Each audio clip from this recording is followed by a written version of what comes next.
নারীদেরকে বাঁকা পাজরের হাট থেকে ওই একটা বাঁকা স্বভাব প্রত্যেক নারীর ভেতরে আছে না নাই? এই বাঁকা হাড্ডিরে সোজা করতে গেলে হাড্ডি ভেঙে যায়, আর রেখে দিলে বাঁকাই থেকে যায়।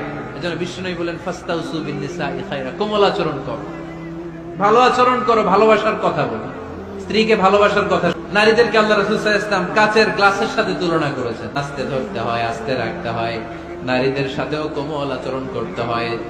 কাচের গ্লাস আর কাচের তৈজসপত্র যদি জোরে রাখেন যেমনি ভেঙে যায়, নারীদের সাথেও কঠোর আচরণ করলে ঝামেলা আছে না নাই?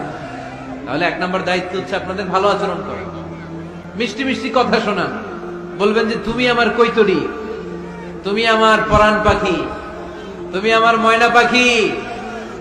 স্ত্রীর ব্যক্তিগত বৈধ কাজের সুযোগ করে দিতে হবে। তার ব্যক্তিগত যে চয়েস, তার ব্যক্তিগত কাজে বাদ সাধতে পারবে না যদি কাজটা হালাল হয়। অনেক স্বামী সামান্য কাজে ঝগড়া বাঁধে, ভালো কাজের, তার কাজের প্রশংসা, তার রান্নার প্রশংসা, তার সৌন্দর্যের প্রশংসা আমরা এগুলো করি না। আপনার স্ত্রী আপনার ঘর গোছায়, আপনার কাপড় চোপড় ধুয়ে রাখে, বাচ্চাগুলারে খাবার খাওয়ায়, আপনার জন্য রান্না করে, সারাটা দিন কত কষ্ট করে। একদিন আমি বলি নাই থ্যাঙ্কস, জাযাকাল্লাহ, জাযাকিল্লাহ, আল্লাহ তোমার উত্তম জাযা দেখ। বউ তুমি অনেক কষ্ট করো, পুরো ফ্যামিলিটাই তো তুমি দেখে রাখো, অনেক করেছো তুমি, তোমার শুকরিয়া। একদিনও থ্যাঙ্কস দেয় না, এরকম ডাকাইত আছে না নাই? আজকে থেকে থ্যাংক ইউ দিতে পারবেন তো?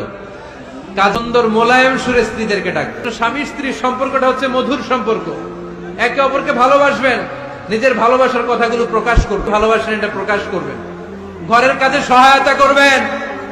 ছোট্ট ছোট্ট কাজের যদি সহায়তা আপনি করেন, এটাতে আপনার স্ত্রীর জন্য অনেক হেল্প হয়ে যায়।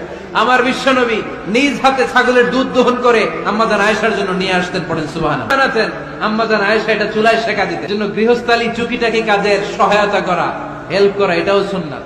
দাম্পত্য জীবন এমনি সুখকর হয় না মিয়া, বিশ্বনবী শিখায় গিয়েছেন কি করে একটা দাম্পত্য জীবন সুখময় করতে হয়। আল্লাহর হাবিবরা চায় তাদের স্বামীরা তাদের সাথে একটু হাসি দিয়ে কথা বলুক, একটু রোমান্টিক কথা বলুক, একটু ভালোবাসার বিনিময় করুক। আল্লাহর হাবিব সাল্লাল্লাহু আলাইহি ওয়াসাল্লাম এটা করতেন।